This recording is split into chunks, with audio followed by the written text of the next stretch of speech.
Se nam obeta nov konflikt med občino in občani?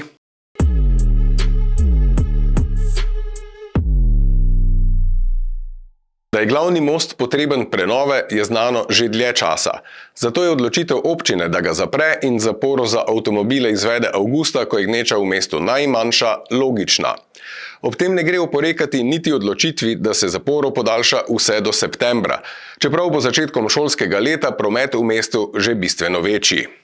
Dejstvo je namreč, da je most svojo funkcijo za motorizirani promet izgubil že pred 4 leti, ko se je občina odločila za trajno zaporo Koroške ceste.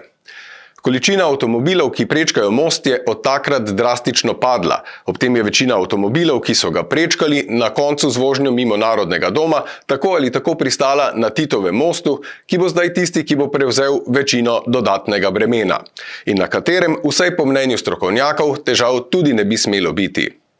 Ne glede na povedano pa Mariborčani, po prvih odzivih sodeč, nad zaporo niso navdušeni. Kot resnici na ljubo, niso bili še nad nobeno veliko spremembo prometa v mestu. Prepričani so, da bo promet, predvsem na Pobreški in Titovem mostu, neznosen.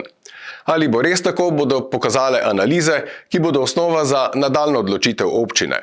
Znano je namreč, da si tam želijo most za avtomobile zapreti za stalno. Je pa novost, če gre verjeti podžupanu Medvedu, da naj bi tokrat pri dokončni odločitvi mnenja Mariborčanov celo upoštevali.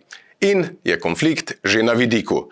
Ker obstaja precejšnja verjetnost, da bo stanje na terenu kazalo v prid zaprtju, mnenje občanov pa še zmeraj ne. In le čigava bo obveljala takrat.